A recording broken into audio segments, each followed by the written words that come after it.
Hello, this is Raziel Cohen with ndftraining.com, and today I'm going to be showing you two different active shooter response kits, one that's going to be large and one that's going to be small.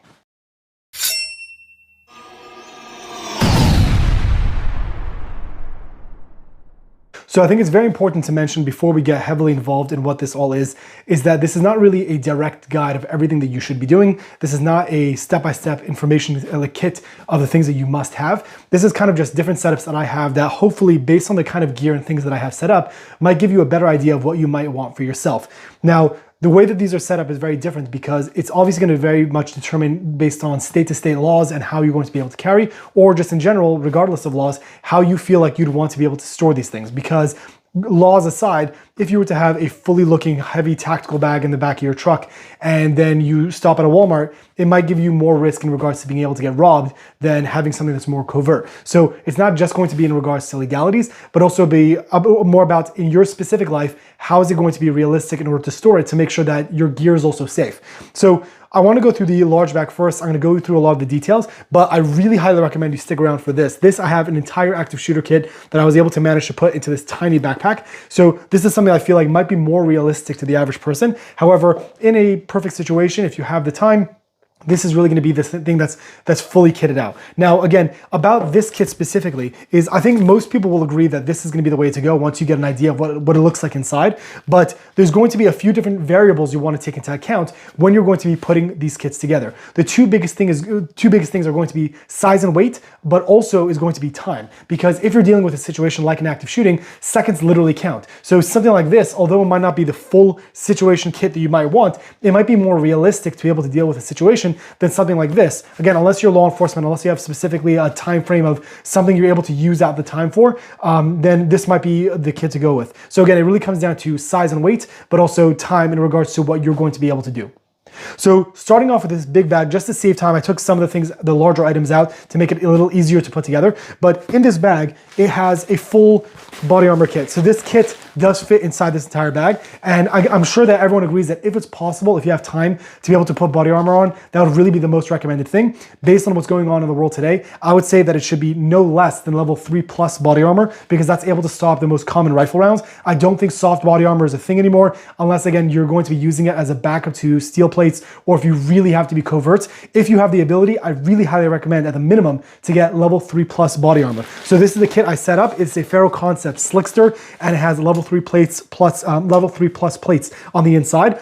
Also, aside from this, again, you could reconfigure any of these things the way you want. I'm just kind of giving you an idea of the different types of gear you might want to have to be able to set up for your kit. Something like body armor could be next to the bag of what your main kit might be, so that you could still throw this on and have the other bag with you. So it doesn't necessarily need to be in the same bag. However, for me, I was trying to figure out a way to have kind of everything compact into one place, and this was able to fit in the bag. So the first thing I have in this bag would be the body armor. In regards to both bags, something that's going to be involved in both of them is going to be hearing protection and going to be eye protection. The hearing protection I recommend is going to be like the Howard Lights. The reason why I say Howard Lights and not something like Walker's headsets are good for ambient sound, but they're not directional, which means that you'll get a general idea of all the sound that's happening around you. But when it comes to, again, walking into a situation where you want to be very specific of where sound is coming from, Howard Lights are very affordable and they're very easy to get. They're very available, as well as also having directional sound, which I think is really the most important thing to be able to make sure that you're hearing where things are coming from. So regardless of this pack or the smaller one, both of those are going to include it, even if I don't end up showing it. So once we open up into the bag and the body armor was available, the thing I was able to fit in this is I was able to fit in this bag an 11.5-inch upper, which I think is really cool that it's able to actually fit into the bag. Now again, you do want to make sure that you're going to figure out a way to be able to assemble it quickly, whether that be that you're able to have the pins already out, or if it means that you have some kind of other system to be able to get it in place. If you live in a state that allows you to have a folding stock, then this kit would actually be able to fit inside while still being able to maintain 11.5-inch barrel. What's great about this also is that I like the fact that it's a magnified optic. So again, in environments where you have to be more precise in regards to impacts, having a magnified optic is great, as well as also having an offset red dot. So for closer environments, being able to have 0 magnification if you did end up pumping the magnification. Along with that, also, it's very important to have a flashlight so you could have proper target identification, whether that be during the day or the night. Your setup needs to have a flashlight. So I'll try to keep this brief because there's a lot of stuff to cover, but the next thing would be a proper AR-15 that fits in the larger kit. The next thing that kind of steps up is right now I'm going to be doing a dedicated video on it, but I have the Core Essentials battle belt, which I think has so far been an excellent battle belt to be able to run.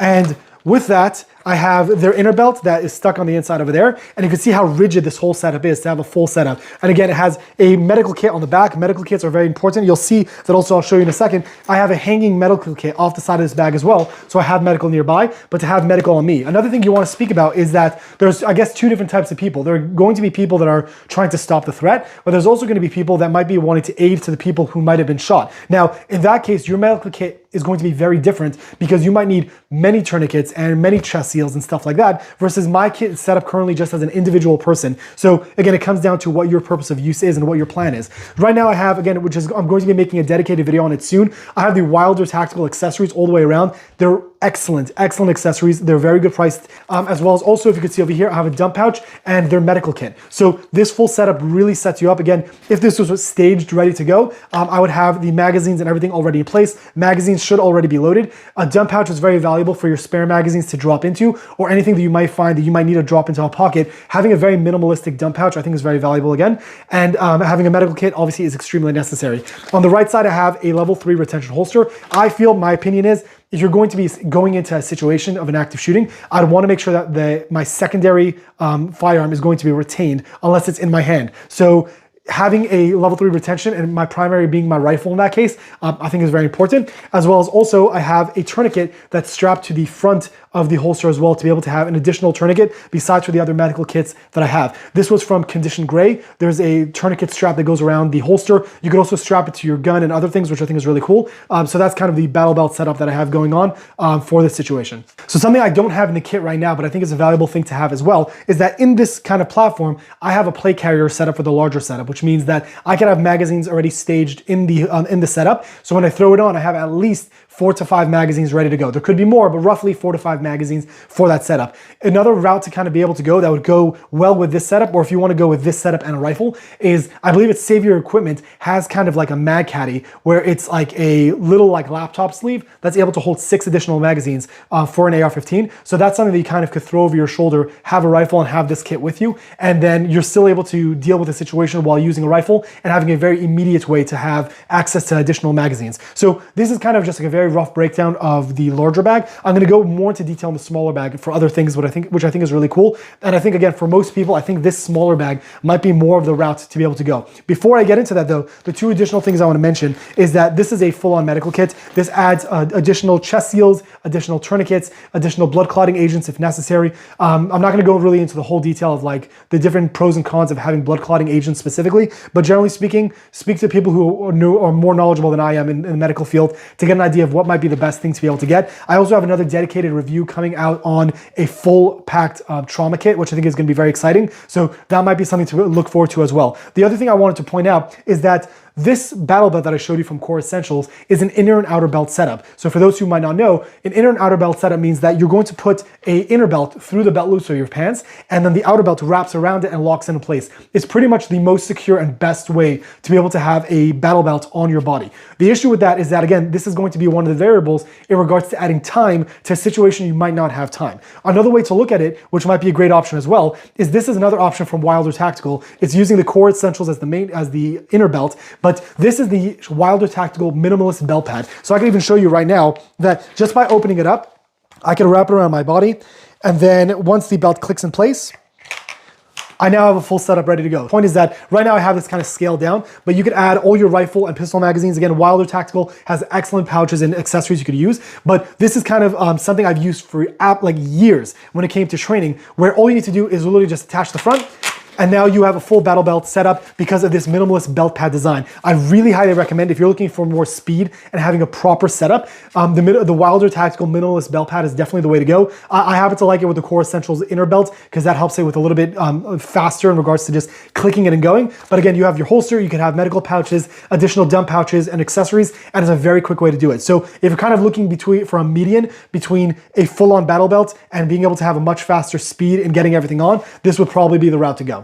So now that we got the bigger kit out of the way, I want to show you this kind of smaller setup. This again is a tiny JanSport backpack you're able to get off Amazon. They're very, very small, and the best part about it is that although I really hate the color, this is something that can be left in your car and won't draw a lot of attention to it specifically. Because if it looks like a small kid's backpack and still being able to have a full kit inside, it might be something that's more to the idea of hidden in plain sight than other items you might have. I'm not saying ever to leave guns and gear in your car unattended. I think that's a very bad idea. I'm just saying in a situation where you're trying to be more covert, this I think is something that doesn't scream guns specifically, and you could have a full kit inside. So along with this kit, again, if it's possible, you could have your rifle set up, and I'll show how that is complemented in this. But this specific bag we're gonna get right into. So you could grab your rifle, and then on the inside of this, which is something I made a dedicated video on as well, I'll show you guys in a second. The first thing that we'll pull out is hearing protection, and then I also have glasses. You want to specifically use ballistic rated glasses. The ones I found to work specifically really well, these are from Heatwave, which is an interesting company because I'm going to make a video on these as well.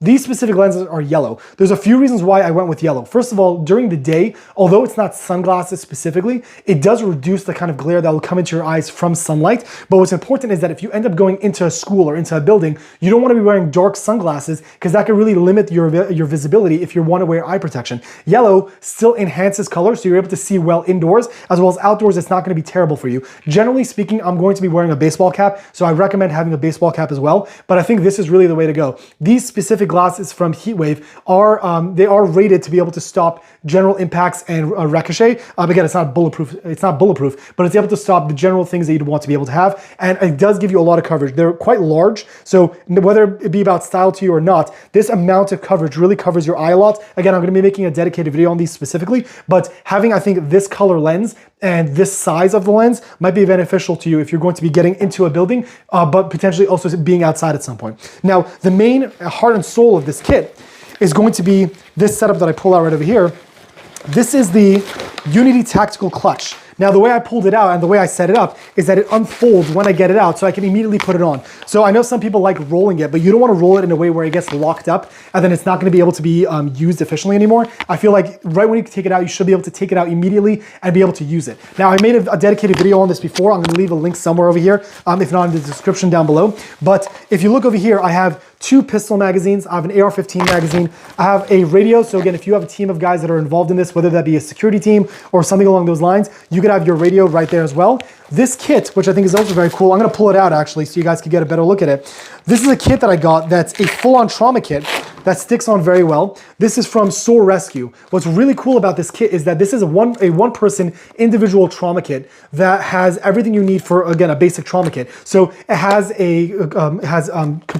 compression gauze, it has a chest seal. I carry a separate tourniquet on this as well, but this fits into a standard AR-15 size pouch. So for these cells that the Unity Tactical Clutch has, you're able to fit a nicely fit trauma kit, so you're not going into a situation without some medical. So if you're gonna grab this and run, I'd want to know that there's some medical kit on me to some extent than just walking in without anything at all. On the right side of that, I have my pistol. It has a magazine in it as well. So I have 3 magazines total. And then right next to that, I have a tourniquet. So this whole kit is able to be rolled up and used into one bundle. So you could have this whole thing fit into a backpack to be able to respond. And again, it does come with this trauma. You could buy this obviously separately, but with this setup, you're able to have this medical kit as well to be able to really kind of give you an all-rounded situation. So if you were to grab this and just grab your rifle, although it's the most minimum setup as possible, and it would be ideal to have body armor, if you really look for the most scaled down, this I think is really the way to go. And then obviously, whether you want to store a magazine in your rifle or not, you'll have a spare magazine on the Unity Tactical Clutch, so you can really be able to have more variety in regards to what you're able to do. Now, I'm curious to get your input in regards to what would you take away from this kit? What would you add to this kit? What's something that I'm missing that I think is very valuable? Something I might not have mentioned, which I think is good, is that this small pouch, this small backpack, does have front pockets as well. So you could add something like a high visibility jacket if you do want to be seen and if you don't want to accidentally get shot by law enforcement. That might be something to add, meaning there's additional space into the small kit. So whether it be for the large kit or whether it be for the small kit, what's something you would change or reconfigure, or is there something specifically that you thought was interesting about this kit that you might add to your own specific kit? I'm curious to keep redoing this kit and seeing if there's something more we could be able to do to help people that might be the first responders. So if you have any of that input, feel free to leave a comment in the comment section below, and we'll try to have this discussion going to see what might be the best route to be able to take in these situations. If you have any questions as well, please feel free to leave it in the comment section below, and I'll try my best to get back to you. This is Raziel Cohen with ndftraining.com. Thank you for watching.